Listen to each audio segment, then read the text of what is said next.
You know me, I'll never let a chance go by without ripping on Hiruzen Sarutobi. The third Hokage of the Leaf was about as useful as a freaking paper bag. For real, if there was a right answer, Hiruzen was like, nah, let me cook. And indeed he did cook. He nearly burned the whole village down with this cooking. And of all the victims he messed up, Naruto is pretty high on that list. His own predecessor leaves behind an orphan expecting him to be cared for and loved, and Hiruzen's like, neglect is a parent's greatest tool. To be honest, I kinda wanna make a what if one day called, what if Hiruzen didn't suck? But until that time, I guess we're gonna have to start small. Let's fix the one mistake that should have been easiest to avoid. Let's have him make sure that Naruto is actually cared for. Welcome to the Amagi. Before we begin, only 25% of our viewers are subscribed, so if you're a fan of the video, please like and double check if you are subscribed. And with that out of the way, let's get into the video. As the village cried out in agony, Hiruzen was there to hear it. Standing in the wreckage, a giant paw print below his feet, Hiruzen looked up into the cloudless skies as a halo appeared around the moon. It was as if the weather itself had decided to crown the dead with the rewards they were to receive in heaven. But for those still living, he heard screaming, crying, some out of loss, some from agony. By the edge of the road was a young boy, battered, bruised, and bloody, reaching out for his leg that had been crushed by a falling building, his guttural screaming being one of the most heart-wrenching sounds Hiruzen had ever heard. Such scenes filled Konoha everywhere, one of the greatest episodes of devastation to ever hit Konoha since the era of the first Hokage,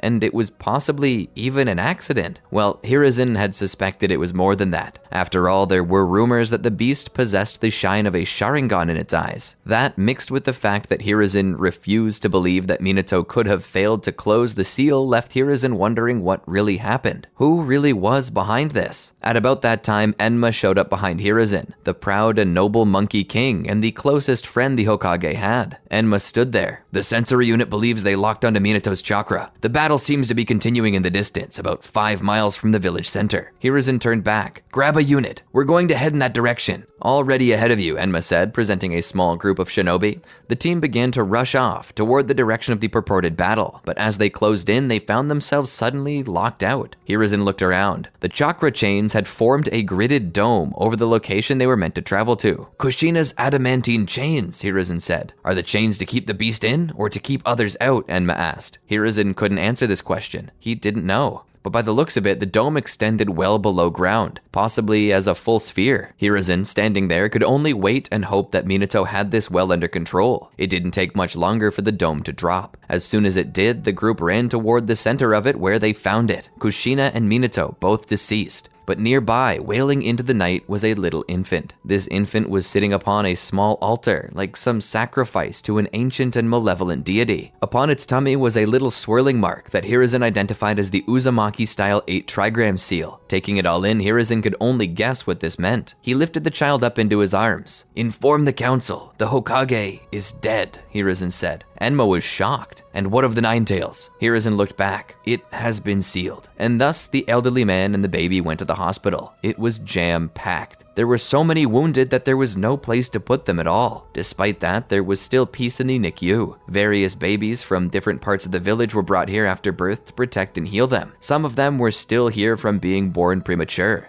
and others were here to be cared for after wounds sustained in the attack. And now, the newborn named Naruto was among them. As the nurses cared for Naruto, a special council meeting was called up, and Hiruzen was summoned. As Hiruzen walked into the council chambers, they sat him down and began to discuss the crisis at hand. Where do we even begin? Koharu Utatane said. Obviously with the death of the Hokage, Danzo stated. Of all the things of great importance, that is what needs to be dealt with. A message was already sent to the daimyo, Hamura Mitokado said. We've been given carte blanche to determine our next Kage. It was everything Danzo could do to resist a smile. I think it should be someone from the council. Given our experience, we can better decide how to mend the village after this tragedy. Hamada agreed. Koharu then spoke. Then I suppose it's decided. Hiruzen will reclaim his position as third Hokage. Danzo's eyes almost fell out of his head. With all due respect to you, councilwoman, as well as to dear Hiruzen here, would it not be best to select another member of this council? Hiruzen was the first Hokage who was forced to resign due to the negative approval ratings. It would be best to choose another who is as experienced in the position but has less public outcry against him. Again, with all due respect to Hiruzen, the last thing Konoha needs right now is a weak leader, Danzo continued. I disagree, Koharu said. Not about the weak leader part, but about it being better to select another. Hiruzen, despite his troubled tenure as Hokage, was well received, and was a kind face that protected the village longer than any other Kage. He's become synonymous with the title, as well as with the will of fire itself. He might give the village some peace.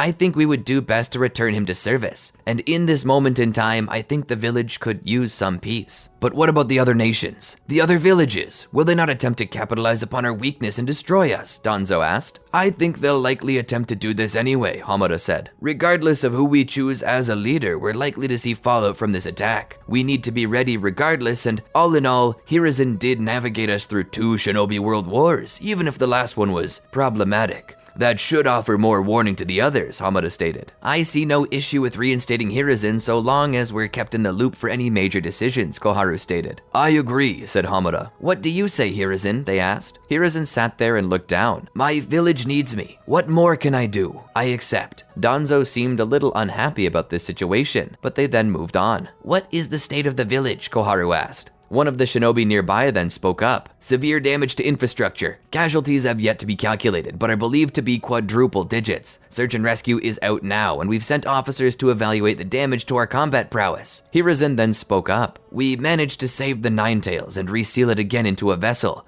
but there's no guarantee that it can be useful to us anytime soon. It's been sealed into an infant. Then we remove it and seal it into another, Danzo said. Hiruzen looked over. We shall not. It's the orphan child of Minato Namikaze. The council was silent for a moment. I understand that the Ninetales is important to the Leaf, but we do not yet need it. There's no reason to remove it from the child. Perhaps, but you need to figure in training time. It will take a while to train a new shinobi to utilize the Ninetales correctly. Without that, we're outgunned by the other nations. The other council thought about it. To be frank, we've never really controlled the Ninetales as much as we've just kept it locked up, Hamada said. Koharu nodded. The first Jinchuriki, Mito Uzumaki, never utilized the beast in battle. Our second, Kushina, couldn't even leave the village without the beast dominating her will and breaking out. Kind of makes a poor weapon when it can't be controlled. Then let the child hold on to it. He's the son of the previous Jinchuriki as well as the 4th Hokage. There's a chance he might be capable of utilizing the Ninetales to its fullest potential. But even if not, we lose nothing. The mere fact that we have the Ninetales at all is a deterrent to the other nations. Koharu and Hamada began to whisper about it, trying to decide whether it was proper or not to take the beast from the infant. We've decided, Koharu said. The child may keep the Ninetales, but must be kept under strict supervision. Of course, Hiruzen said. I will keep him with me in the Hokage's manor. My wife and I know how to take care of a child. We've done it twice before. A third will be no different. The meeting was then convened and Hiruzen was allowed to leave. That said, he did not yet know that his wife had died, having been killed by the one who had let the beast out of Kushina. He was in the office of the Hokage, getting set up to work when he was told. He acknowledged the shinobi and excused her before going back to his paperwork. It was an emergency budget request to be sent to the daimyo. There were a lot of zeros on the paper, but as he signed off, beside his name, small circles of water fell. His eyes were dripping tears. His grip on the pen was so tight that he crushed it between his fingers, spilling ink all over himself and the piece of paper. Damn it all. He stood and made his way to the bathroom, where he wasn't quite sure how he would clean the ink off. Tonight had to be one of the worst nights of his life. It wasn't long until he heard a knock on the door. Dad? Hiruzen dried off his hands and opened the bathroom door to see Asuma there. Asuma looked at the stain on his vesture. Are you okay? Hiruzen took a breath. Your mother is dead. Asuma stood there, silent for a moment as Hiruzen walked by. He turned around and followed him back to the Hokage's office. Hiruzen went about cleaning the area up a bit. Asuma pulled up a seat and sat down. Are you alright? Hiruzen looked over the desk. Are you? Asuma took a deep breath. Besides hearing about Mom, I guess. Watched a couple people get splatted and was almost toppled in a tower by the Ninetales' tail. Asuma's hand was shaking as he pulled up a box of cigarettes. He was maintaining his composure well. The only sign of him falling to pieces internally was his tremble. He put a cigarette in his mouth and lit it. He then offered Hiruzen the same. Normally, Hiruzen was more one for a pipe, where he could load the type of tobacco he preferred, but he felt in this moment that it didn't matter what he smoked, so long as it settled him. He took one of the cigarettes and let Asuma light it. Hiruzen sat back in his chair and took one long drag from it. Asuma sat there. I'm glad you're alright, Dad. Hiruzen nodded to return the compliment. I heard you're Hokage again. The news is traveling slow through the village. Too many voices, too much discord.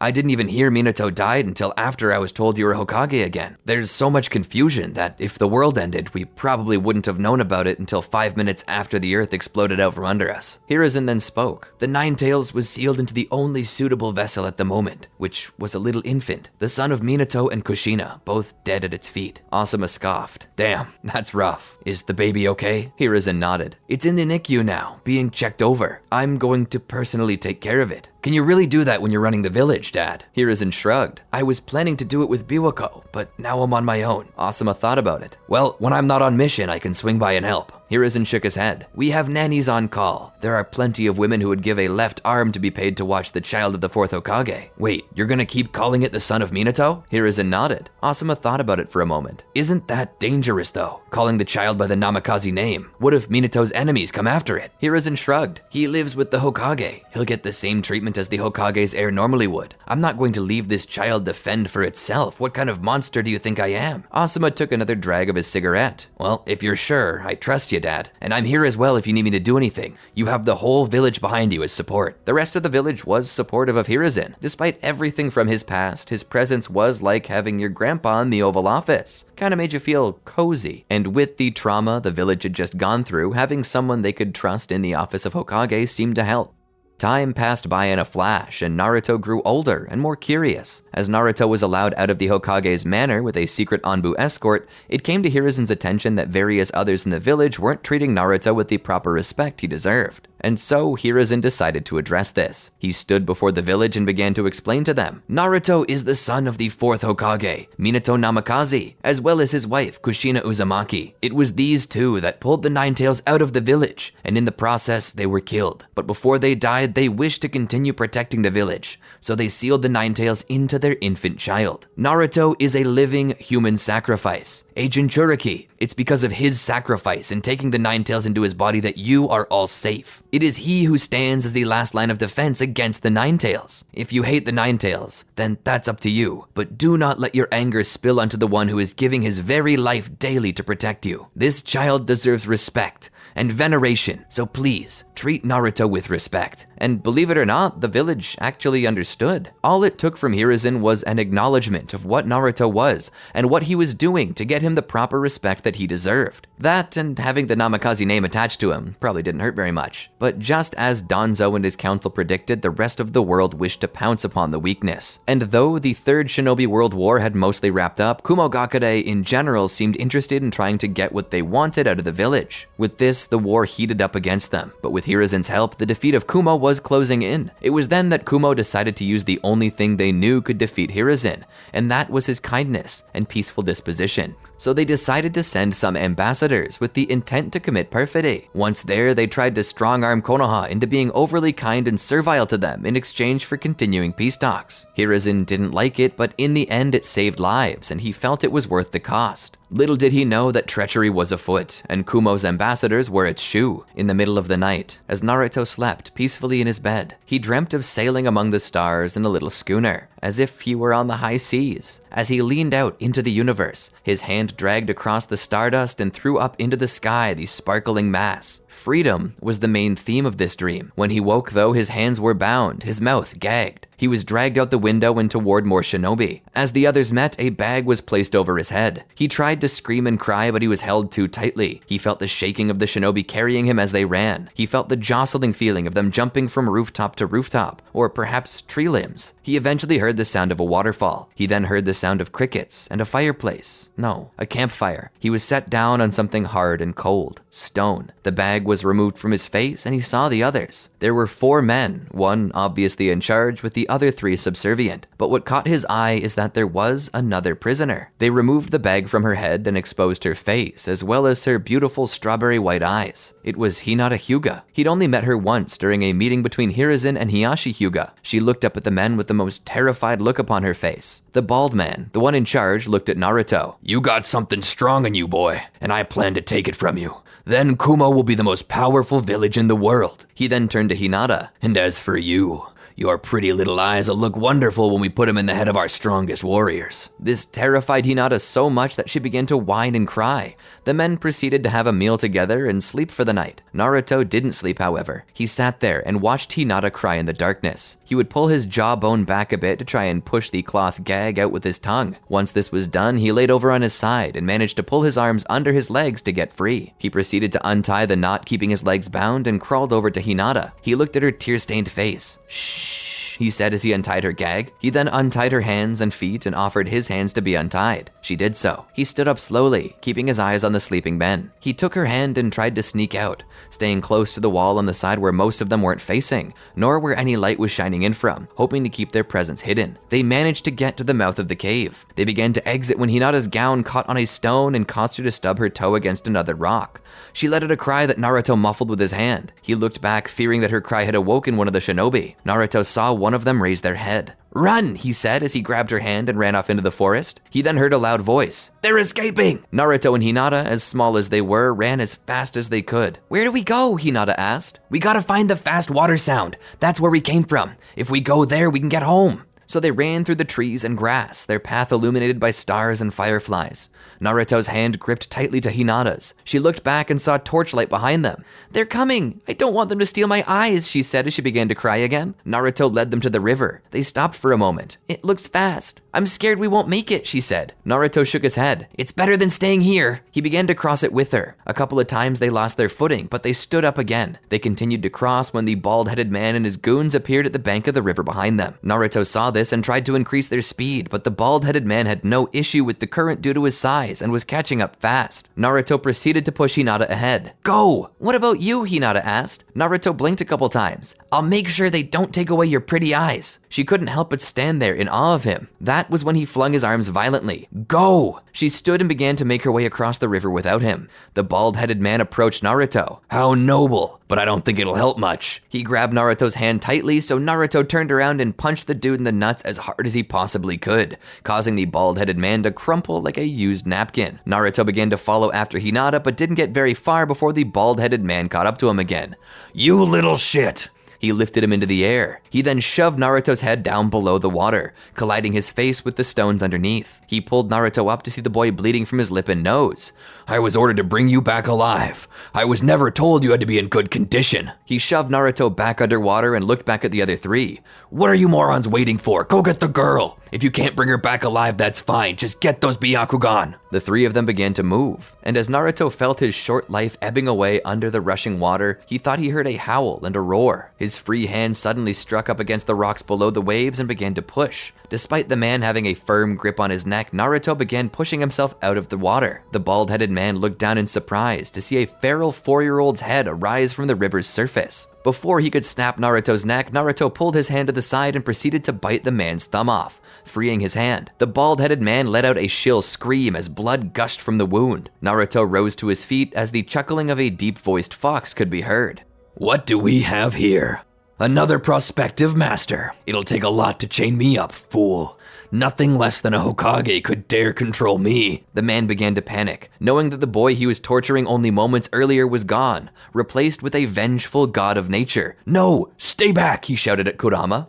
"What's the matter? I thought you wanted me all to yourself." As Hinata made it to the other side of the river, she ran into the forest. The men weren't far behind. She ran and found a notch at the base of a tree, likely the entrance to an old rabbit's warren. She, being small enough, managed to climb inside. She hid there and waited quietly. She watched as the pair of shinobi sandals bearing the feet of her assailants rushed past. She covered her mouth to remain quiet as she desperately wanted to scream. As the feet passed her by, she crawled back out and ran in another direction. She managed to get out ahead of the pursuers, but not by much. She saw their torchlights once more and panicked. She continued to run, looking back only for a moment. Suddenly, she collided with something and fell down. Looking up, a figure shrouded in moonlight was in her gaze. Bigfoot? A gorilla? She screamed bloody murder, terrified that she'd just fallen into the hands of a wild animal. But as the men with their torches entered the clearing, the monkey pulled from its back a staff and stepped over her to engage with them. She heard them screaming. She opened her eyes and looked. only to see Enma fighting against them. Suddenly, another man stepped past her, carrying a pair of knuckle-duster trench knives. He made his way toward the men. Suddenly, she's raised into the air by the loving arms of her father, Hiyashi,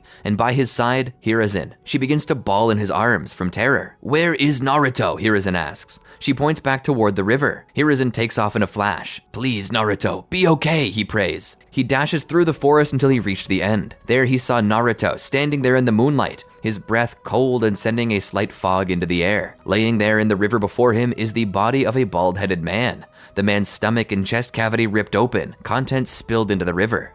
Naruto! Suddenly the boy's hairs spike up a little. He slowly turns to face Hiruzen, red eyes glowing in the night looking back at him. "Well, if it isn't Lord Third," he said in a voice deeper than any child could ever hope to achieve. Hiruzen, in shock, takes a step back. "Where are you going, grandfather? Don't you want to check on me? See if I'm okay?" Hiruzen reached into his pocket and found himself a tag. That tag possessed on it a seal that would suppress the Ninetales, but he had to get close enough to use it. It might have seemed like an easy feat, but the truth was Naruto's power was not dictated by his size, but instead by his tailed beast. If anything, his smaller size made him all the more dangerous, as he was little enough to weasel through defenses, and his speed was well beyond anything to be found in an adult. The lower body mass gave the fox ease of use against wind drag. Hiruzen needed to be careful. He knew that with Naruto's short stature, he would likely attack low, and given the hatred in the heart of the fox, chances were the first attack would be debilitating. Likely an attack to the midsection, given the appearance of his previous victim. He needed to be ready. When Naruto stopped taunting, or perhaps seeing that Hiruzen wasn't even listening anymore, Naruto, or should we say Kurama, let out a growl that evolved into a roar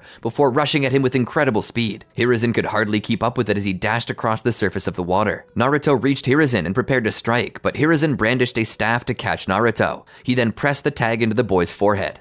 Kurama let out a cry as slowly he was suppressed. Naruto seemed to pass out. The water's force began to slowly start carrying him downstream until Hiruzen reached down and picked up the limp child into his arms. He brought him to shore and laid him down, where he'd proceeded to check him for wounds. Thankfully, he was okay, and the previous resealing of the Ninetales hadn't caused his heart to stop, so everything seemed alright. He said a quick prayer of thanks and then lifted Naruto up into a hug. The boy almost seemed to wake up for a moment as his eyes opened and his body moved a bit, but it seemed that the situation had left him completely tuckered. He carried him back over to the group. As soon as Hinata saw, she wrestled out of her father's arms and ran over. "Naruto!" She stopped at Hiruzen's knees. "Is he okay?" Hiruzen knelt down to show her. "He's okay. He beat the bad guy. He's just very tired now." Hinata let out a sigh of relief as she also let out a single shake. She had been so worried for him. She hugged Naruto. "Thank you so much, Naruto. I was so scared, but you were so cool." Slowly, his arms wrapped up around her as well. "No, biggie." Hiyashi then picked up his daughter. "I say we head back home." And that's exactly what they did. But this was not the end of their troubles by any means. Upon getting home, the Kumogakure shinobi declared that their peacekeeping group had been attacked by an aggressive Konoha and threatened to return to war. But due to the fact that Kumo had attacked first, Hiruzen declared that there would be no punishment or reparations made, and that Kumo had committed a war crime, to which their ambassadors had paid for with their lives. War continued a bit longer, but eventually, when it seemed that Kumo would not make any more headway, they eventually calmed down and agreed to a peace treaty. This little affair was not the last to occur. Due to the way that the Uchiha had been treated before, they had begun plans to cause an uprising. This was caught early thanks to Itachi, and as Hiruzen was considering what best to do about it, the issue was suddenly solved when Danzo, without Hiruzen nor the council's authority, sent Itachi in to kill every Uchiha clan member. This resulted in Danzo being ejected from his seat in the Konoha Council and being removed from his position as the head of Anbu. With the destruction of the Uchiha, the fighting abilities of the Leaf had dropped significantly, but the war did not yet come. Hiruzen let out a sigh of relief as life continued on. As the years passed, however, Naruto would be allowed to join the Konoha Academy in hopes of becoming a ninja. During his time off, he would receive extra tutoring from special teachers requisitioned by Hiruzen. Everything seemed to be going well, but after he failed at his chance to capture Orochimaru, it began to become obvious that trouble was on the horizon. With the culprit of the Ninetales attack still on the loose and Orochimaru in the wind, Hiruzen began to feel a storm brewing, and now he felt that there was nothing Konoha could do but weather it. Naruto had been training so hard. Sweat was pouring down his cheeks, his breathing quick and labored. He reflected on how hard this was, how it wasn't like anything he was used to. He thought to himself that he had no idea how hard it would be becoming a shinobi. There was much more than just physical training to contend with. There was chakra training as well, where he went through exercises to both increase the amount his body made as well as to properly control it and to ensure that he didn't use too much or too little. But that was only half the reason it was important to train his chakra. The other reason had to do with the Ninetales. Currently, Hiruzen had called Jiraiya back to the village to serve as the personal trainer of Naruto, due to the old sage's knowledge of natural energy that comprised the tailed beast. Besides that, Jiraiya himself had once been the sensei of Minato Namikaze, so how poetic was it that he would train Minato's son, Naruto Namikaze? Jiraiya had told Naruto that the reason it was important to expand his chakra well and to control his energy better was for his development on his Jinchuriki side. While an Uzumaki naturally had higher ki reserves than other shinobi, Naruto still had to work on it due to his young age. So long as he had plenty of chakra, he could compete against Kurama and protect his psyche. That's also where the control came in. While willpower was involved, it was also true that the more chakra you had, the less influence Kurama would have, and the less likely you were to fall to the Ninetales' control. That was the purpose of this training, and now Naruto had reached the end. "That was good, kiddo. You're developing really quickly," Jiraiya said. Naruto was so out of breath that it was hard to really respond. "The world feared your clan because they were afraid that it would produce the perfect Jinchuriki," Jiraiya said. "I think you're gonna prove why they were right to be afraid. Now, go hit the showers. Enjoy the rest of your day." Naruto left. Jiraiya would make his way to Hiruzen and inform him of how things were going. "That kid is a marvel," Jiraiya said as he walked into the Hokage's office. "Minato always had high chakra reserves. He had to if he was gonna pull off the flying Raijin so often by himself. But Naruto, I'm halfway certain that his raw potential would put him above Minato in the next couple years. He has his father's potential, and compounded that with that of his mother. He could really become the perfect shinobi. He could even end up surpassing Hashirama Senju in power. And he could do it really soon." Hiruzen couldn't help but smile. "That's wonderful. Naruto is a strong boy. What all are you hoping to teach him?" Jiraiya thought about it. "Right now we've been working on chakra volume and control. As an aid, I included in his training the Rasengan, and he's managed to pick it up. Though he still requires a shadow clone's help to form the shell of the technique. It proves he's got a ways to go, but he picked it up quicker than even I did. At this rate, I estimate that he'll likely reach his full potential as a Jinchuriki before he reaches mid-teens." Hiruzen nodded. "That's good. The village is going to need a stable leader, and being the son of the Fourth Hokage and the son of the Ninetales Jinchuriki, Naruto is a representation of hope, and after the destruction of the Uchiha clan, I think we're going to need it." Naruto returned to class. He was one of the star pupils at the academy. There were others who were close to him, and it was only because there was a tight rivalry between students that Naruto wasn't named valedictorian. When it came to the mind, Naruto lacked. Others were smarter than him, of which one was Neji Hyuga, but the smartest of them all had to be Shikamaru Nara. After that, it came Sakura Haruno, Sasuke Uchiha, and then Naruto himself. But when it came to the physical nature of being a shinobi, Naruto passed them all. Well, all of them except for Rock Lee, that is, but beyond physical strength, Naruto's natural combat prowess surpassed everyone, even Neji, who was so close to him that they might as well be equals. The tight rivalry was enough to give the school faculty the hope that this generation was to be greater than the last by leaps and bounds. Naruto was the most popular though, being closest to the Hokage, and being the son of a former Hokage. Everyone wanted to be on his team, but Naruto couldn't lie. He desired to be on a team with another strong shinobi like Neji or Sasuke. He knew from what Hiruzen had already told him that Shikamaru was off the table, but all the same, if he could have Neji or Sasuke at least, that'd be fantastic. Someone to help him push himself to be better and better every day. Time passed by in a heartbeat, and then it was time to graduate. A small test was devised to see who was worthy of graduating, and Naruto passed with flying colors. All they really asked him to do was utilize the clone jutsu, and by this time he was already utilizing the multi-shadow clone jutsu, which objectively was way harder. After passing the test, Naruto had to wait and see who it would be that would become his mentor, and who his teammates would be. Worried about who he might be stuck with, he begrudgingly opened the door, only to find Sasuke and Sakura. Naruto almost did a flip out of pure excitement. He had Sasuke Uchiha, one of the strongest students at the academy, as a teammate, and then he had Sakura Haruno. Besides being a total babe, she had a mind sharp enough to even make Shikamaru want to cheat on a test. This team was perfect for him. "That's so cool," he shouted, unable to contain himself. He walked over and sat down. "Hi Sakura, hi Sasuke, are you excited about being on the same team with each other?" Sakura smiled. "Of course." Sasuke didn't answer. He continued brooding as he always did.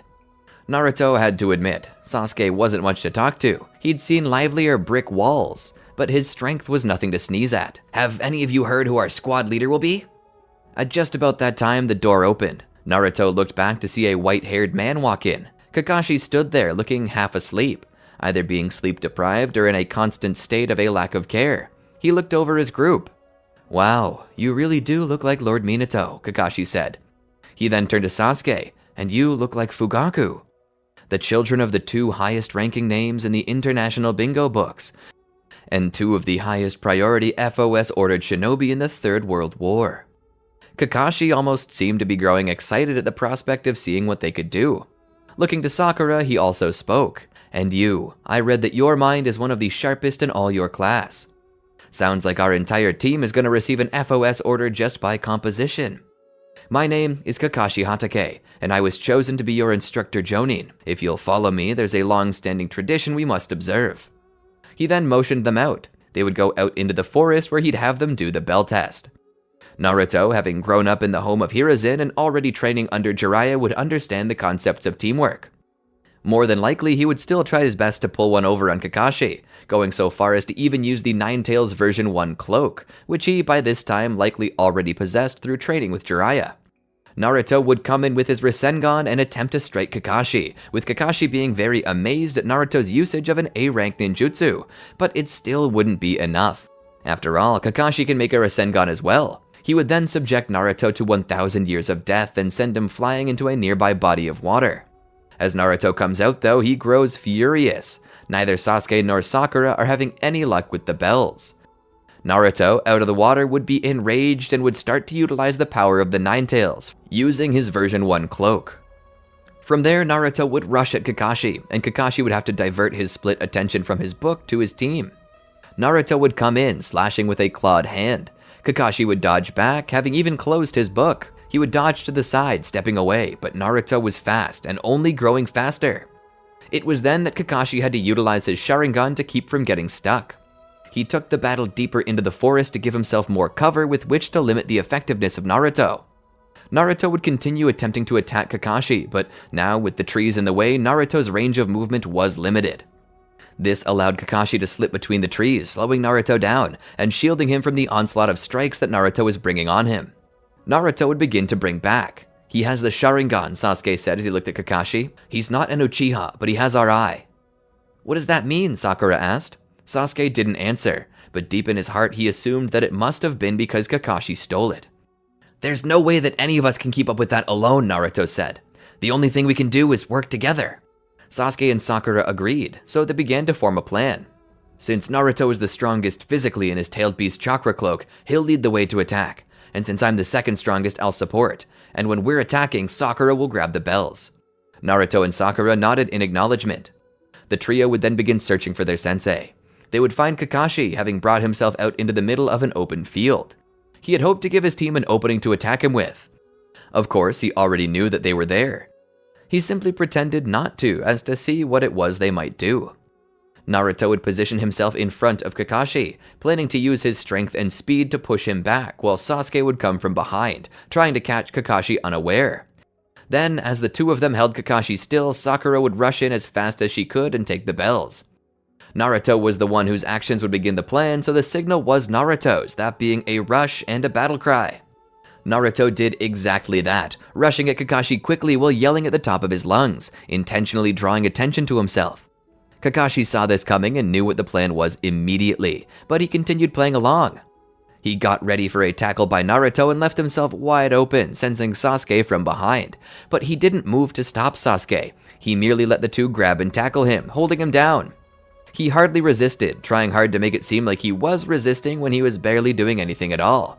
This gave Sakura enough time to rush over and grab the bells. I got them! I got them!" she shouted as she jumped up and down. Naruto would run over and begin to celebrate with her. Sasuke, though, would stand there silently above Kakashi and look down at him. "You let us win, didn't you?" Kakashi's eyes spoke of a smile below his gator. "Now who said anything about that?" Sasuke shook his head. As he watched the two celebrate, Sasuke spoke again. "Your Sharingan. That's something only the Uchiha have. You're not an Uchiha. How did you obtain it? Was it stolen?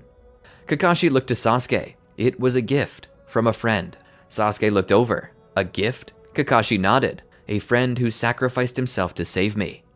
He then began to speak a little louder so that all might hear. I am a shinobi now only because my friend was kind enough to offer his life in return for my own. This eye is proof of the bond we shared.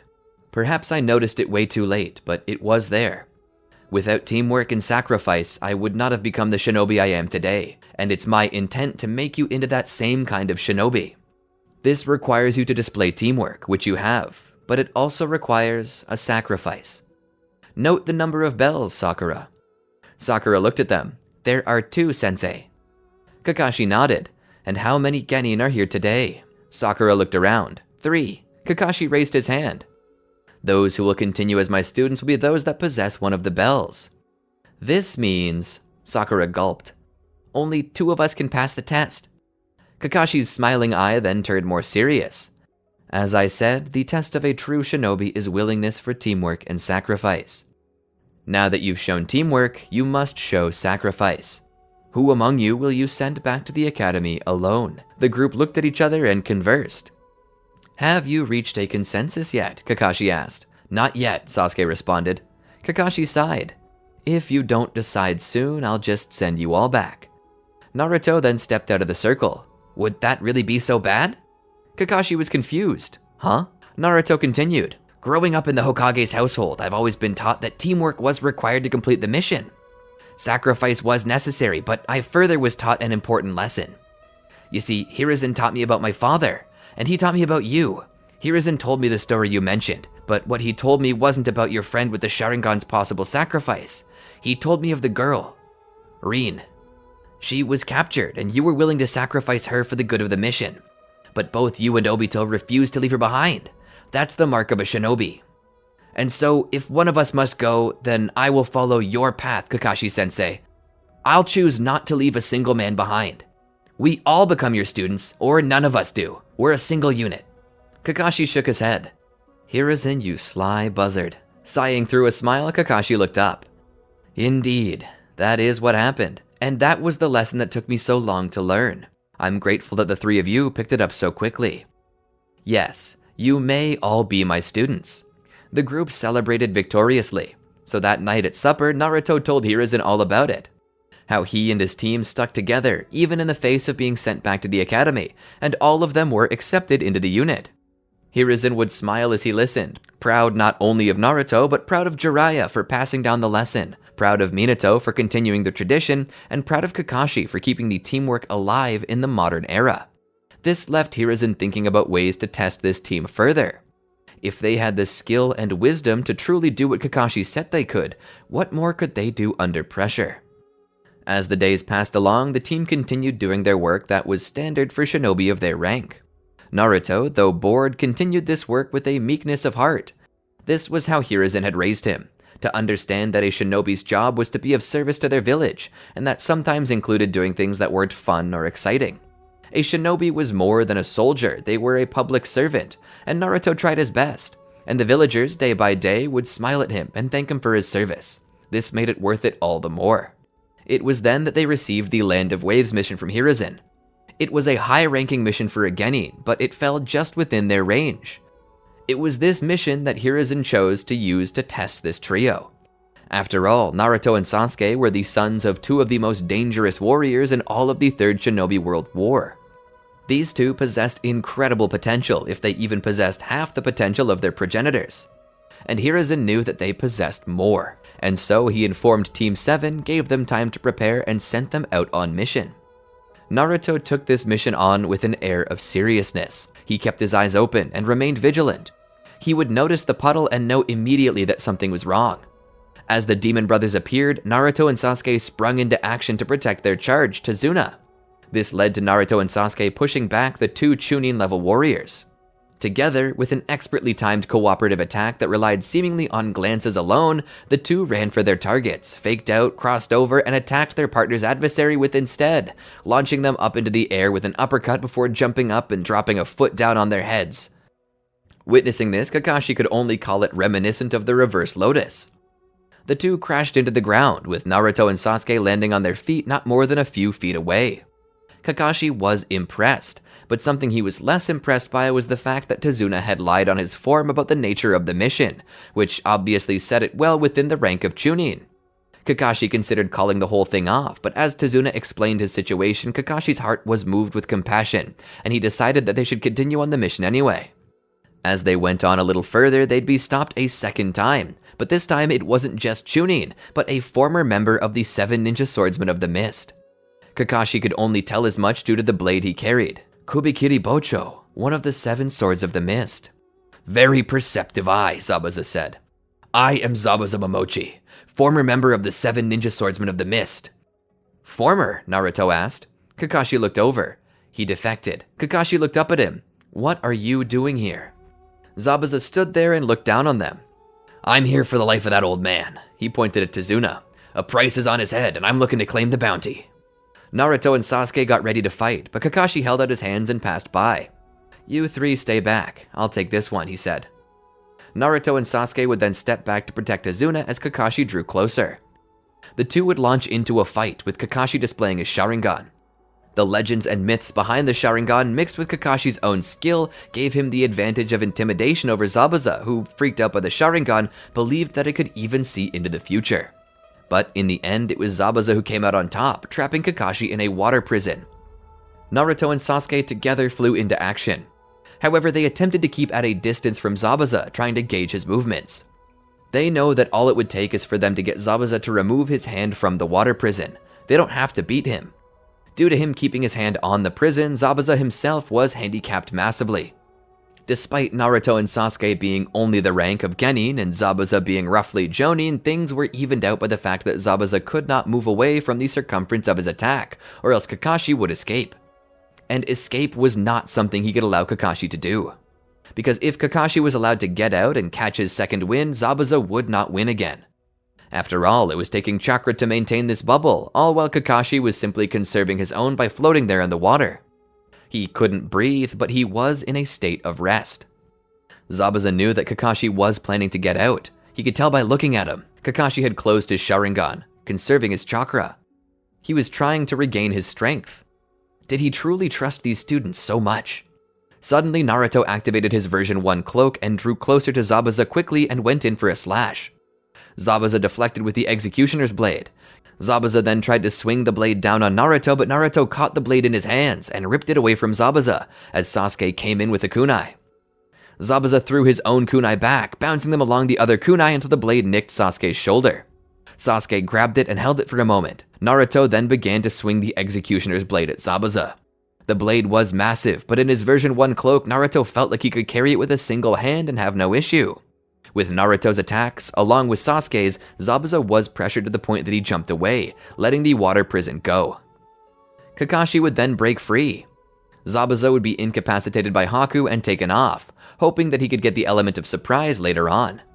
Despite that, Kakashi knew deep down that Zabuza was probably still alive, but by this time, Kakashi himself was too weak to do anything about it. And so they rested at Tazuna's house for a while. There, Kakashi slept. Now, considering how well-trained Naruto was to the point that he could even utilize the Rasengan, chances are Kakashi's just gonna skip the running up the tree thing. Might as well just rest. His students are strong.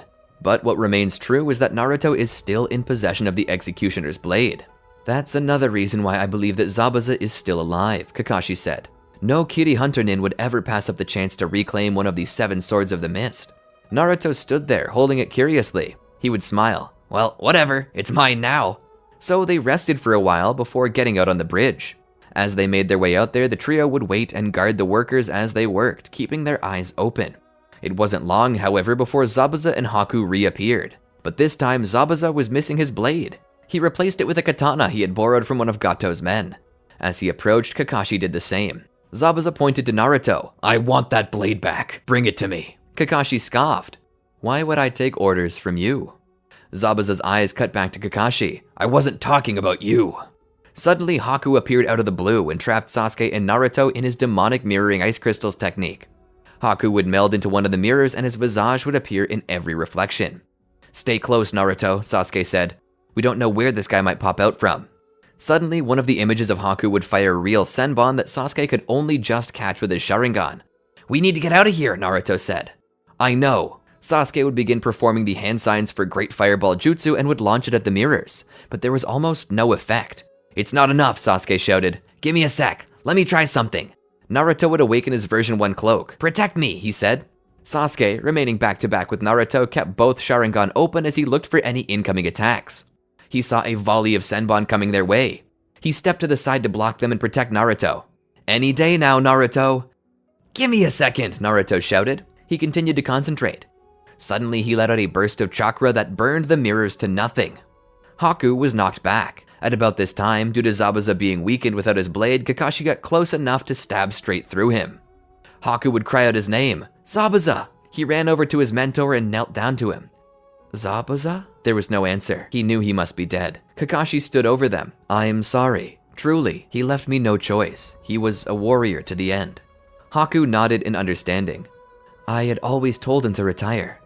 Let me take jobs to keep us afloat, but he was too stubborn. If I ever stop fighting, that's the day I die, is what he told me.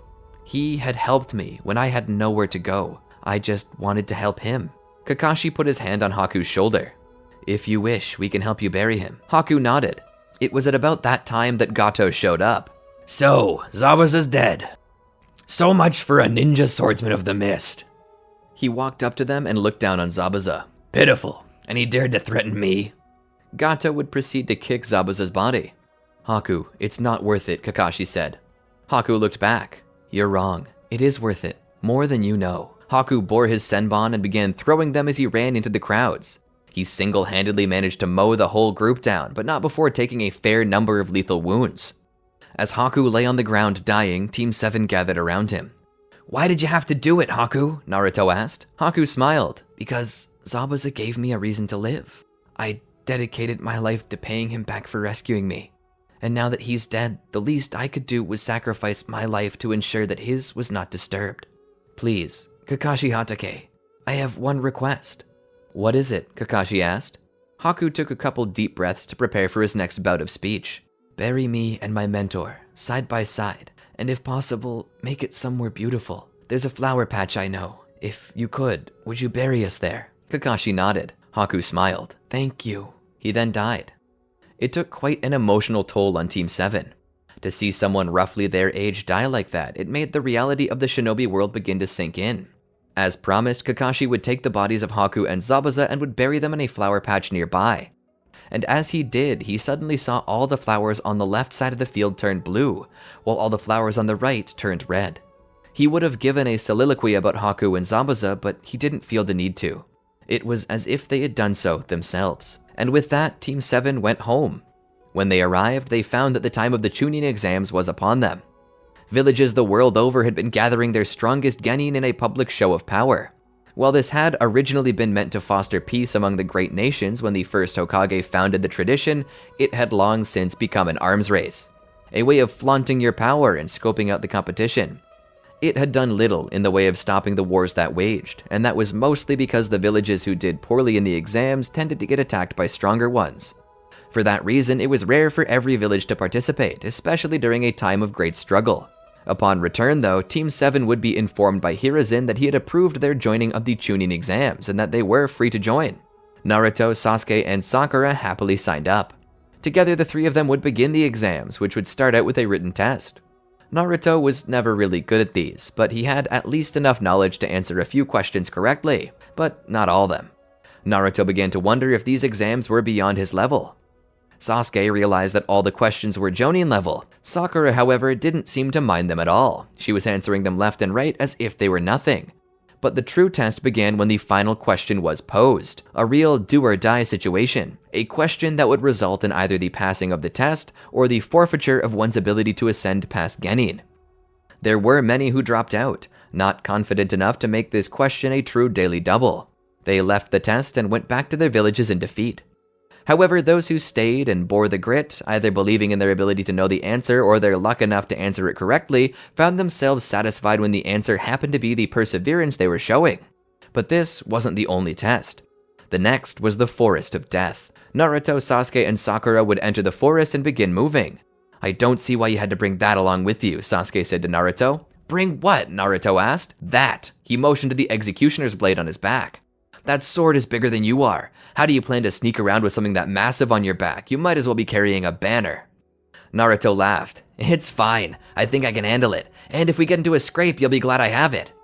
Along the way, they found Orochimaru, who stopped them in their tracks. His long, slithering tongue sticking out between his teeth, he bore the face of another man. With his terrible bloodlust, he sent shivers down the spines of everyone who met his gaze, freezing most of them save Sasuke, who willed himself to move with pure pain and determination. Sasuke would rush Orochimaru, attacking despite the fear of death present in his heart. This action inspired Naruto, who managed to break out of it with his Nine-Tails version 1 cloak. Pulling the executioner's blade from his back, he began to swing at Orochimaru. Orochimaru barely dodged it, losing a few strands of hair in the process. Orochimaru would step back and attempt to capture Naruto with snakes, only for Naruto to swing his blade and sever their heads. Orochimaru stumbled back. Cursing, he retreats to the treetops. Naruto, Sasuke, and Sakura follow him up where they begin searching, but it seems like he's gone. Except as Sasuke's not paying attention, Orochimaru sneaks up from behind and gets a snake to bite his neck, planting a cursed seal. Sasuke cries out and falls to his knees. Naruto rushes over to attack Orochimaru, but Orochimaru flees, his mission accomplished. Sasuke collapses and the three take him to be cared for. As they attempt to help him recover though, they're attacked by Team Dosu. Naruto and Sakura step out to face them. Who are you guys? What are you here for? He asks. Dosu responds, we're here for you. Naruto pulls out the scroll and looks at it. He tosses it to Dosu, who looks at it for a moment. No dice. We're not here to take your scroll. We're here to take your life. Sakura seems nervous about this, but Naruto activates his version 1 cloak and pulls the executioner's blade from his shoulder. Then you better have brought more than 3 people. They rush into battle. Naruto tells Sakura to wait inside while he deals with this. She does so, giving Naruto room to go wild. Naruto swings that blade like a madman, giving off the vibes of a brute. They come at Naruto, hoping to strike at him, but despite the size of the blade, with the strength increase from his version 1 cloak, he's swinging it around with all the finesse of a rapier. He knocks the three back and even manages to take their scroll. Returning to where they left Sasuke, he shows that they have both sets now. We can still pass if we carry Sasuke to the center of the forest. Considering that I believe we're closer to the center than the edge, I say we head there. We are less likely to be targeted if we get there fast enough. At that moment, Sasuke roared back to life, screaming and gripping his skull, rolling around in pain. The black marks covered his body as purple energy began to flare off him. Naruto took a step back. Sasuke, Sakura cried. Danger. Danger! I'm in danger! Gotta fight! Gotta flee! Those were the only things running through his head at that moment, but Sakura lay her head on his chest. It's okay. It's okay. It's okay. Calm down. Calm down. Sasuke slowly began to feel his heartbeat and breathing slow down. The energy and the markings subsided and he was returned to normal. Are you okay? She asked. He nodded. Yeah. How long was I out for? Only a few hours, Naruto said. Sasuke nodded. We need to get the other scroll and get out of here. Slow down, Haas, Naruto said. You were just unconscious and have only just now woke up. Are you sure you're in any condition to move? He nodded. I'm strong enough. Naruto looked at Sakura. He then looked down at the scrolls in his hands. We have both scrolls. We were attacked when you were asleep and I retaliated by taking theirs. Sasuke saw it. So all we need to do is make it to the center of the forest. Naruto nodded. Sasuke rose to his feet. Then let's go. The three of them began running through the forest, jumping from tree limb to tree limb, heading toward the center until the building came into sight. They would enter and open their scrolls, revealing Iruka-sensei, who would congratulate them on having successfully navigated through the forest of death. They would inform Iruka about the mark on Sasuke's neck, and Iruka would recommend dropping out of the exams to have it checked out, but Sasuke refused. After that, they would begin the final test, the exhibition matches. Sakura would plead with Sasuke to drop out of the exams, but he would refuse. He would go on to face Yoroi in his first match, to which he could not use his chakra lest the seal awaken and take over again. Sasuke, taking inspiration from his battle with Rock Lee, would proceed to utilize advanced taijutsu that he had copied with his Sharingan to face off against his opponent. He would end up beating him. Naruto's match would be against Kiba and Akamaru. Naruto would utilize his version 1 cloak to overtake them rather easily. Sakura's battle against Ino was close, but in the end it ended in a draw. With their first rounds over, each one began their process of training for their month off. Sasuke would have his curse marks suppressed, and Naruto would continue training with Jiraiya, as well as some of the men who served his father. During that time, they would tell him stories and show him all the mementos they had received from him. And in the end, at the behest of Hiruzen, they would attempt to teach him the flying Raijin Jutsu. Naruto would manage to learn that as well as toad summoning. The days flew by, and as the month came to an end, they returned to the Chunin exams. But they were not yet aware of the hidden plot to destroy Konoha. Naruto stood in the arena's center as the crowds of onlookers cheered him on. He was the progeny of the Fourth Hokage, and because of that, literally everyone loved him. This was a big match coming up. Naruto was set to face off against the son of Hisashi Hyuga. He was going to fight Neji. Despite not being in the main branch of the Hyuga, he managed to pick up their most secret techniques. He had in times past been called a genius, but Naruto was often called that as well, so this was a battle everyone was looking forward to. People had cast their bets. They waited with bated breath to see the two go hand to hand. As Naruto waited, Neji made his appearance. Striding out with confidence, his white eyes were set firmly on his goal. Naruto felt like Neji was looking straight through him. But then again, maybe he was. The Byakugan were capable of such feats. He waited until Neji drew closer to him before he started speaking. "Good luck in the battle, Neji." Neji smirked at Naruto. "I don't need luck. I have skill." As Naruto watched, he began to smile. He started running the strategy he had formed beforehand through his head. "This contest is dangerous. They made me sign a waiver. While killing your opponent is frowned upon, it's not against the rules per se. And since I have no personal connection to Neji, chances are he'll try to kill me at some point if I don't keep up with him." The fact of the matter, though, was that he had two chakras running through him. The chakra of himself, Naruto, and the chakra of the Nine Tails. With it, he could throw Neji off guard. Hopefully, it would give some resistance to the gentle fist style until he could gain purchase and overtake his opponent.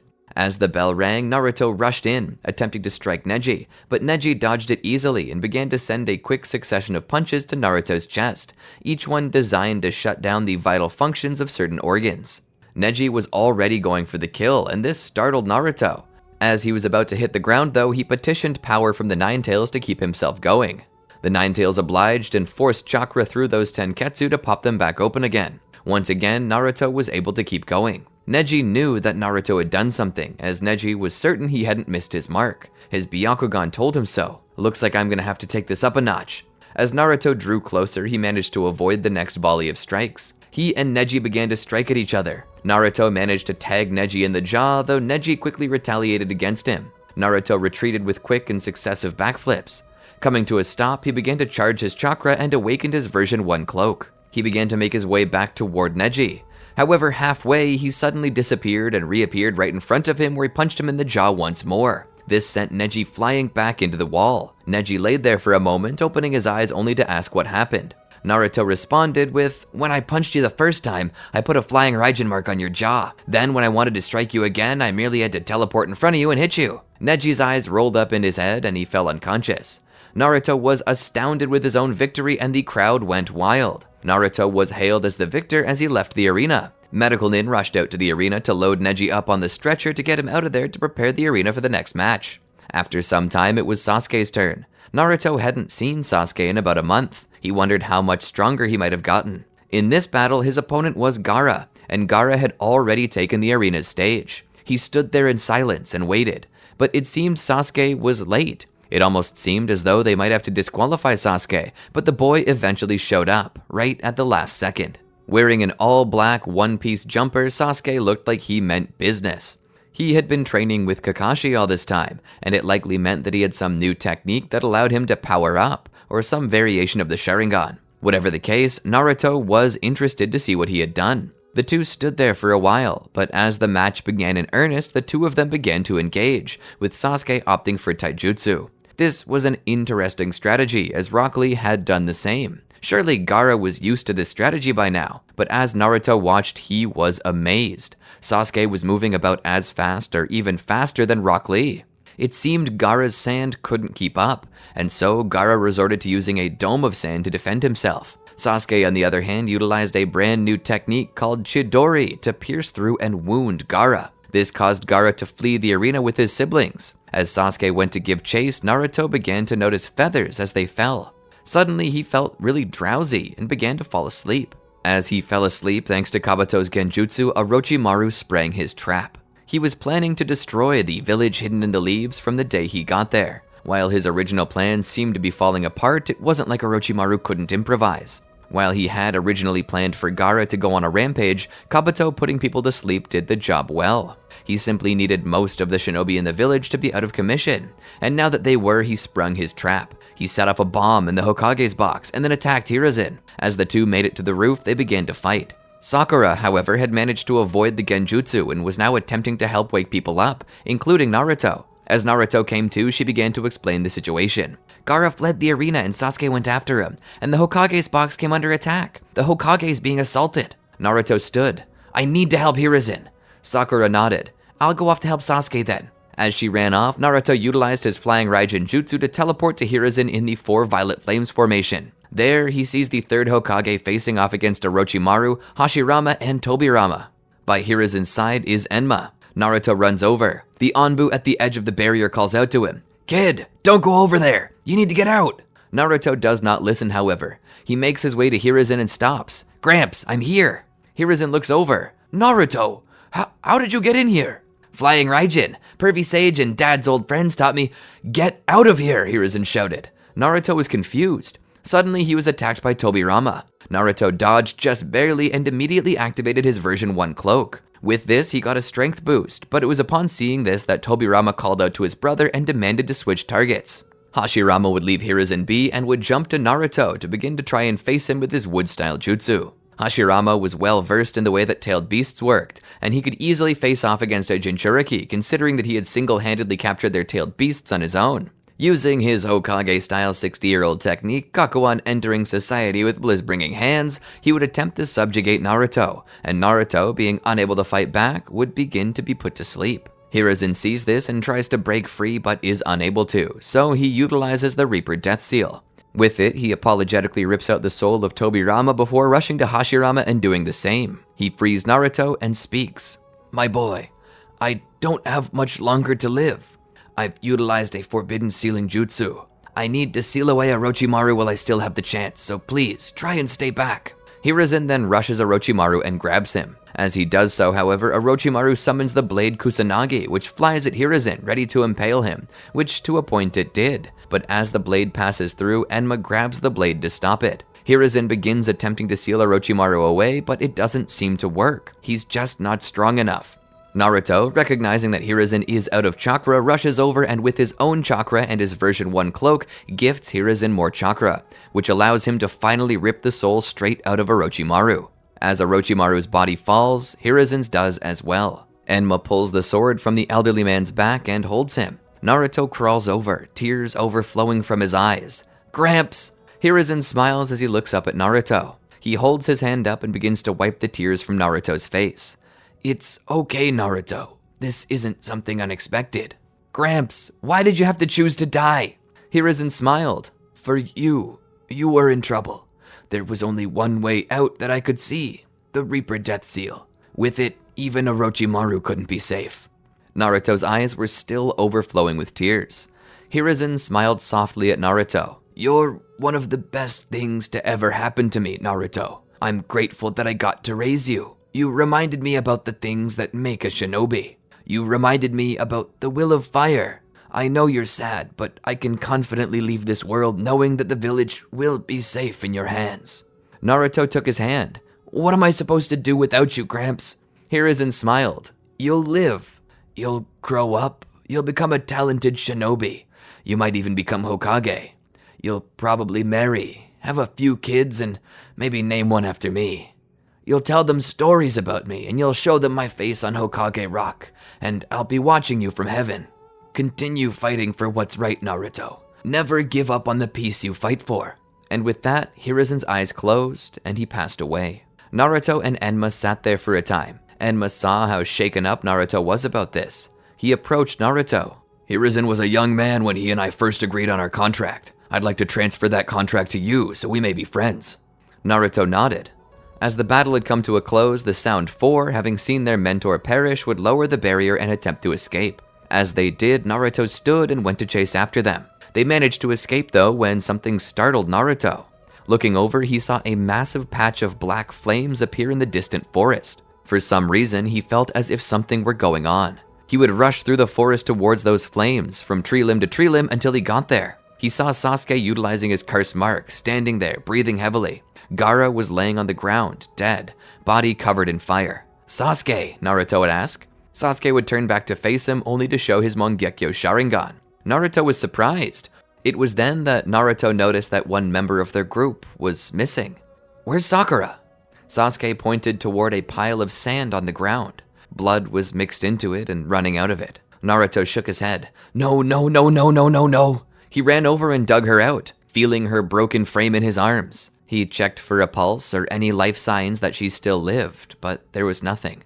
On that day, Naruto lost two of the most important people in his life. For weeks, he moped. The entire village did in a way, and why shouldn't they? People they loved were now gone from them. Naruto would be pulled out of the village by Jiraiya, who wanted to cheer him up. Together they went looking for Tsunade, who had been chosen to be the next Hokage.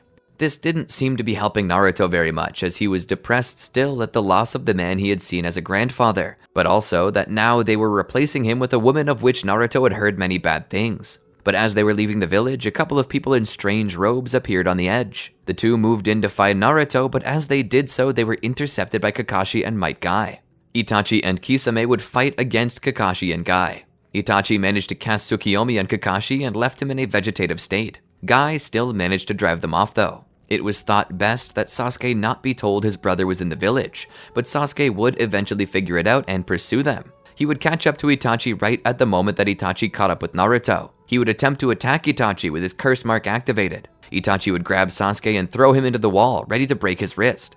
As he attempted though, Sasuke's eyes shifted. Itachi stepped back to try and avoid it. Amaterasu erupted from Sasuke's eyes.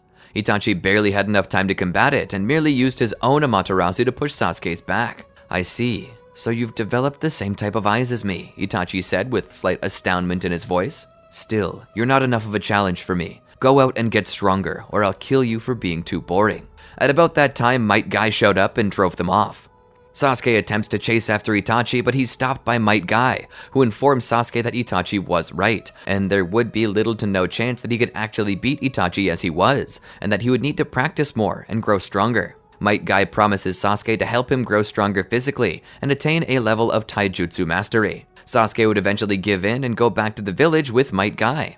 Naruto and Jiraiya would both head toward the Tanazuka quarters to find Tsunade. Once there, they would search around for her. Finding her at a local pub, they would attempt to get her to return to Konoha with them and become Hokage, but she would refuse. She didn't wish to possess the position at all. After spending some time attempting to convince her, they would eventually give up and head back to Konoha. Since there was no other choice, Danzo Shimura would officially be named 5th Hokage. Team 7 would eventually have Konohamaru added to the group to round it out after the death of Sakura, and this would help both Naruto and Konohamaru cope after the death of Hiruzen. From this point on in the timeline, nothing much happens. Naruto stays and trains with Jiraiya for about 2.5 years, and Sasuke trains with Might Guy and Kakashi. Konohamaru stays with Naruto and trains with Jiraiya as well, and manages to learn the Rasengan while training with the old Toad Sage. As the time skip comes to an end, the One Tail finally regenerates. It's quickly captured by the Akatsuki, who begin attacking various villages to steal their tailed beasts. During this time, Danzo recognizes the threat that the Akatsuki poses, and issues a mission to suppress the Akatsuki by any means necessary. Naruto would begin working on a new ninjutsu while this happens, of course, and that ninjutsu would become the Rasen Shuriken. As Hidan and Kakuzu are targeted, they would lash out and try to fight back. In doing so, they managed to kill Asuma Sarutobi, the son of Hiruzen and the uncle and adopted uncle of Konohamaru and Naruto respectively. The news wasn't received very well. Naruto was out by a waterfall, training. Konohamaru was sitting by the river and practicing his own jutsu, attempting to perfect the Rasengan. It was at this time that Kakashi showed up. "Hey gang, can we talk for a moment?" Konohamaru turned around with a smile. "Sure, Kakashi-sensei." Naruto turned around, soaking wet, and walked over to them. "What's up, Kakashi-sensei?" Kakashi asked them to sit down for a moment. Considering that the only one besides Kakashi wasn't sitting down was Naruto, Naruto obliged. Kakashi took a deep breath and thought about how best to do this. He decided that the best way was to rip the band-aid off. He took one last look at their smiling faces before closing his eyes so he wouldn't have to see their transformation. Asuma Sarutobi was killed by the Akatsuki on mission. Both kids, still smiling, tried to process the information. What? Konohamaru was the first to ask. Their smiles slowly began to fade. I'm sorry, boys. Asuma was killed in battle against Akatsuki members Hidan and Kakazu. Slowly, Konohamaru's face turned to sorrow and tears. Naruto, heartbroken, hugged up to Konohamaru to console him. Kakashi turned around and began to walk away to give them their privacy. Naruto confronted Konohamaru as best he could, but Naruto himself was inconsolable. It seemed like everyone they cared about kept dying, and it hurt them so badly. Naruto, we gotta avenge Asuma, Konohamaru said as he began to calm down a bit. We gotta get into this and stop the Akatsuki from killing anyone else. Naruto nodded. We will, but first I need to perfect the ninjutsu I was working on. It feels like it's almost perfect. I just gotta add the finishing touches. Konohamaru nodded. Okay, that's good. I can wait. And so Naruto continued to practice until he had perfected the Rasen Shuriken. Then, together, Naruto and Konohamaru would go out after the Akatsuki suppression team, and they would search for Hidan and Kakazu. Meeting up with Shikamaru, he would tell them what happened. The one who killed Asuma-sensei was the Akatsuki member known as Hidan. He utilized some strange occult symbols in his attacks that allowed him to share damage with the user. That's how he killed Asuma. Naruto was confused. Wait, that's how he killed Asuma? If he shared damage with him, doesn't that mean that Hidan should have died too? Shikamaru nodded. It does, but he didn't. It seems like he has some form of immortality, but there are limits. While he may survive any wound, his body doesn't regenerate. Naruto nodded. I see. So if we manage to completely eradicate his body, then Hidan will not be able to regenerate and will die. Shikamaru nodded. That's the plan at least. Do you have a ninjutsu that can completely eradicate him? Konohamaru asked. Shikamaru shook his head. No, I don't. None of my jutsu can eradicate him completely. I actually might, Naruto said. I just developed it, but I have a new jutsu that mixes the power of my Rasengan with wind style. It should be able to destroy him down to the last cell, but I need to get close. Shikamaru nodded. I'll get you as close as I can. Reaching the battlefield, Naruto, Konohamaru, and Shikamaru sought out Hidan as various others fought Kakazu. I wouldn't worry as much about him, Shikamaru said. He's got some pseudo-immortality in there and he's got multiple hearts, but he can still be killed. It's Hidan who's the true threat. And so, Naruto and Konohamaru continued to follow Shikamaru until they reached Hidan. Hitting the ground, Naruto called out, You killed our uncle, now we're gonna pay you back. Hidan laughed. Good luck, losers. Enjoy attempting to kill an immortal until you yourselves die. Naruto then began to whisper to his friends. I can only form one Rasengan at current before I run out of chakra. This is our only chance. We need to make it count. Shikamaru and Konohamaru nodded. The three of them rushed at Hidan to attack, but nothing they did could truly hurt him. Manifesting his scythe, Hidan began swinging it around at them, attempting to at least draw blood. So long as he had that, their lives would be forfeit. Naruto managed to push the scythe back with his kunai. This impressed Hidan a little, but not enough to make him stop. He would swing his blade down and manage to cut Naruto's cheek. Oh look, what do we have here? It's a little blood. He would lick the blood and this time jump back and form a circle. Within this, Hidan would begin taking a blade and stabbing himself, drawing blood from Naruto. Naruto fell to his knees as he saw the blood gushing out upon his hands. He was about to die the same way Asuma had. Looking up at Hidan, he realized that if he could at least stop Hidan, it would all be okay. He began to form the Rasen Shuriken. No, Naruto, wait! Shikamaru shouted. No time, Naruto shouted back. Hidan saw this and laughed. Come on, put it right here, he shouted as he pounded his hands against his chest. Naruto would then throw his Rasen Shuriken at Hidan, who was laughing and standing still, and suddenly the Rasen Shuriken stopped. Shikamaru had utilized his Shadow Possession Jutsu to grip onto the Rasengan. Despite the fact that the Rasengan seemed to be made out of light, there was some shadow to it, and Shikamaru managed to grab it, no matter how little. He held onto the Rasengan tightly. Hidan chuckled a bit more. How sweet, attempting to save your friends, but regardless, he began cutting himself again. He'll either die by the jutsu he launched or he'll die by my hand. Your choice. Naruto began to cry out as various places on his body began to open up as wounds. Suddenly, Konohamaru rushed at Hidan with a Rasengan and struck him. Naruto was knocked back, the same as Hidan, but now Hidan was out of his circle. Hit the deck, Shikamaru cried as he let go of the Rasen Shuriken. Konohamaru dropped to the ground and laid as flat as he could.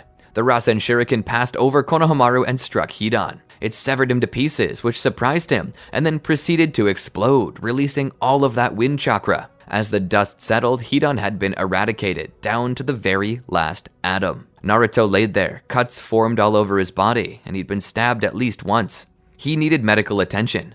It was at about this time that they defeated Kakuzu with the help of Kakashi. They transported Naruto to the hospital where he would be cared for. Time would come to rest for Naruto, but not for long. Jiraiya would be sent out of the village to investigate Amagakure for signs of pain. Not that Danzo didn't know.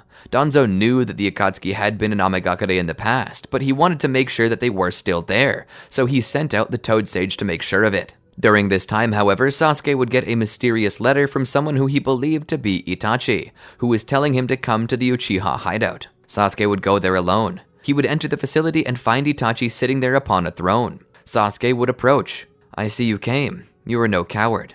Sasuke scoffs. "I've been training every day in preparation for this moment. You think I would miss it for anything?" Itachi stands. "Are you ready to begin?" Sasuke nods and then dispels the genjutsu. Itachi is sitting there in his seat astounded. He had never rose from the chair, he had merely cast a genjutsu, one that Sasuke countered immediately. "I suppose victory won't be determined from our power in genjutsu, but by our skill in ninjutsu." Itachi stood again, this time for real, and began to utilize the fireball jutsu. Sasuke blocked to the side and formed a Chidori and planned to go right in for the kill. Itachi pulled a kunai and drove it straight into Sasuke's throat. Thinking he had won, suddenly Sasuke turned out to be a log and a poof of dust. "Substitute." Before he could get the words out, Sasuke dropped down on him from above with a kick. Itachi would hit the ground and roll before standing back up. "You've grown stronger, Sasuke," Itachi said. "I'll give you that. But it won't be enough at this level." Sasuke smiled. Who said this was the only level? Suddenly, Sasuke was covered in curse mark formula as his chakra began to grow. Then, suddenly, he opened the gate of opening. He blitzed Itachi and struck him so hard he sent him through the ceiling. Following him up, they both landed on the roof. Sasuke, appearing up there beside him, knelt down. "Don't hold back, Itachi. Give me everything you've got or you're gonna die." Itachi stood and tossed his cloak away. "Then let's get serious," Itachi said. Itachi would utilize Amaterasu on Sasuke, who would return the gaze, sending his own Amaterasu to steer it back. As Itachi attempted to add in his own fire-style fireball jutsu, Sasuke would utilize Blaze Release Kakatsuchi to increase the potency of his own flames, and even begin to steer back Itachi's. He would set Itachi ablaze with Amaterasu. As Itachi screams in pain, his entire body turns to crows who fly off in every direction while on fire. Itachi appears behind Sasuke and attempts to attack him. Sasuke senses this and utilizes his Susanoo, which by this point is armored, though yet to be perfected. Itachi gets pushed back from Sasuke and hits the ground. He then attempts to utilize his own Susanoo against Sasuke, and the two do battle with their Susanoo. Sasuke's seems to be at a disadvantage, however, as while it has Amaterasu, its weapons aren't really seeming to do much. The Yata mirror seems to somehow absorb the flames. Itachi attempts to utilize the blade of Tatsuka on Sasuke, but Sasuke's own blade seems to push it to the side. The battle between the two armored avatars continues. Sasuke's chakra seems to give out, and as it does, so too does his Susanoo. Itachi begins to approach him, though suddenly he coughs up blood, his chakra avatar fading. Sasuke begins to stumble. He reaches out to Sasuke's eye, but instead taps him on the forehead with a smile, telling Sasuke sorry and that there was no next time, before face-planting onto the wall and perishing.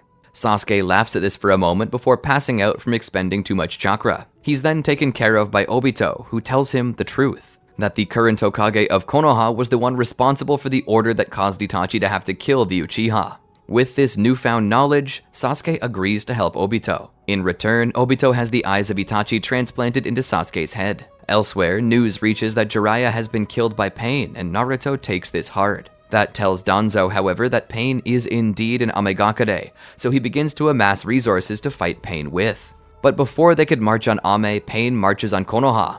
Naruto is unprepared, but things change as Sasuke returns with his Eternal Mangekyo Sharingan. Sasuke, utilizing the Eternal Flames of Amaterasu, seems to make short work of the 6 paths. He then focuses on the Diva Path, which is a totally different beast compared to the others. But with Naruto's help, he manages to kill both the Diva Path and Nagato as well. Being celebrated as a hero, Sasuke only requests one thing: an audience with the Hokage. He's granted it. It's there that Sasuke comes face to face with Danzo, the man who ordered the eradication of the Uchiha clan. As they meet, they can see it in each other's eyes the real reason why Sasuke's there. In a last-ditch effort, Danzo attempts to cast Sasuke under Koro Amatsukami to make him loyal, but Sasuke's hatred is so powerful that it resists the genjutsu. The root guards in the room begin to wonder what's going on when suddenly Sasuke forms a Susanoo and smashes Danzo out the window. The guards try to attack, but Sasuke kills them with his Susanoo's blade without even looking. Sasuke jumps out into Konoha proper and finds Danzo standing there as if nothing had even happened, his arm no longer bound. Sasuke sees the Sharingan embedded in it and begins to realize why he had the Uchiha killed. His arm was a physical manifestation of his motivations. Sasuke would be sure to take back each and every one of those stolen Sharingan, and even if he couldn't take them back, he would at the very least destroy them so they could never be used again. The citizens of Konoha fled as the various shinobi around the city began sharing information. Naruto and Kakashi would eventually catch wind that Sasuke is trying to assassinate the Hokage, so they rush to the scene of it all to find Sasuke and Danzo fighting. "Sasuke, stop!" Naruto calls out. "Stay out of this, Naruto!" Sasuke shouts back as he rushes by, chasing after Danzo. "What happened?" Kakashi asked. Naruto shook his head. "I don't know." The two of them followed after Sasuke, trying to figure out what was going on. Sasuke would attack them to stop them from interfering. Cornering Danzo, Sasuke would prepare to finish him off. It was then that Konohamaru showed up. "Sasuke, what's going on?" Sasuke looked behind at Konohamaru and then back to Danzo. "This man, he was the one behind the whole Uchiha massacre." "I thought that was your brother," Konohamaru said. Sasuke shook his head. "No, he was the one who ordered him to do it, coerced him into doing it. My life was on the line, so he forced Itachi to kill everyone." Konohamaru was confused. This doesn't make sense. Why would he? "There was a planned coup," Sasuke said. "One that my brother and his friend Shisui could have stopped. But Danzo attacked Shisui and stole his Sharingan. Danzo's whole arm is full of Sharingan." Konohamaru looked and was shocked. "Danzo!" Danzo looked to Konohamaru. "Hiruzen was always weak. You saw how he failed to kill Orochimaru when he had the chance, and he paid for it. He didn't deserve to be Hokage. I did." "So, you were trying to do what was right?" Konohamaru asked. "No," Sasuke said. "He was attempting to make Hiruzen look bad. He wanted to have Hiruzen removed so that he could be replaced. There are records that can prove what I say." Danzo sat there silently. "That's why I'm going to kill him," Sasuke said. Wait, Konohamaru shouted. "If you have proof of this, then let's do it right. If we do this the right way, with the courts, we can have justice, and you won't have to be branded a criminal." "I don't care if I'm a criminal, I just want him dead." "You don't care about us anymore?" Naruto asked as he spoke up. Sasuke looked back. "My goal has always been to avenge my clan. This is the next step." Kakashi shook his head. "No, Sasuke, this is not the way. You will have justice. Danzo's name is ruined.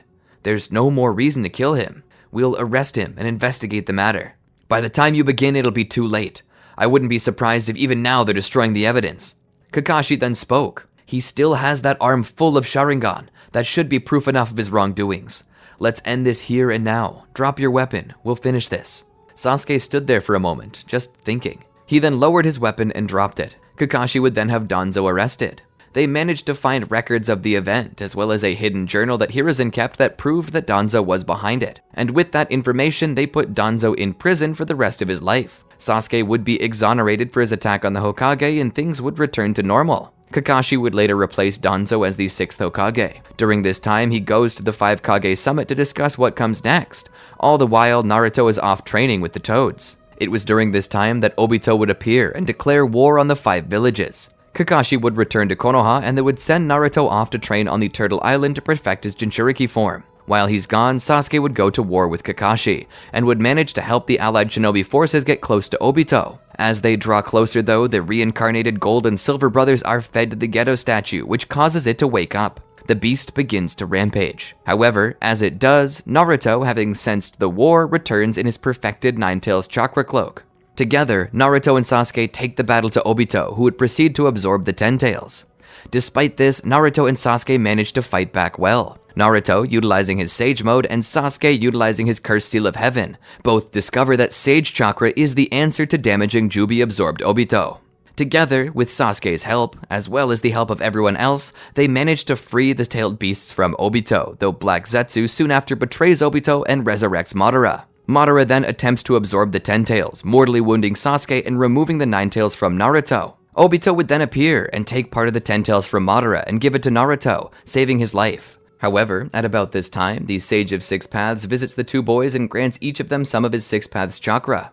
The two awaken and do battle against Madara until the moon rises. There, they only manage to defend themselves from the infinite Tsukiyomi while Madara casts it on the whole world. Madara's victory doesn't last long, however, as he also is betrayed by Zetsu and is transformed into Kaguya Otsutsuki. Naruto and Sasuke do battle against her over the course of many dimensions and manage to seal her away, freeing the various tailed beasts from her and setting them loose on the world after that. Peace is restored, and the 5 great nations gain a mutual respect. Through their sacrifice and brotherhood shared on the battlefield, good relations begin to develop between each nation. And as the village knows peace, Naruto would eventually marry Hinata Hyuga, and would name their first son Hiruzen after the 3rd Hokage. Eventually, Naruto himself does become Hokage, the 7th, and when he does, the entire village cannot help but see him the same way as they saw his father, the 4th. And as his face is carved up there beside his father's face and the face of the man he called Gramps, Naruto is grateful that Hiruzen raised him the way that he did. And that's where I'm gonna end it. To be honest, I didn't really see the 4th Shinobi World War changing all that much because by this time, basically the same power set was present as it was in original canon between Naruto and Sasuke. In the end, the journey was different, but the destination remained the same. It's interesting when that happens, as many times such a thing isn't possible without heavily altering other events. But anyway, what are your thoughts on the video? Do you agree with it? Or do you like to see things going in another way? Let us know down in the comments.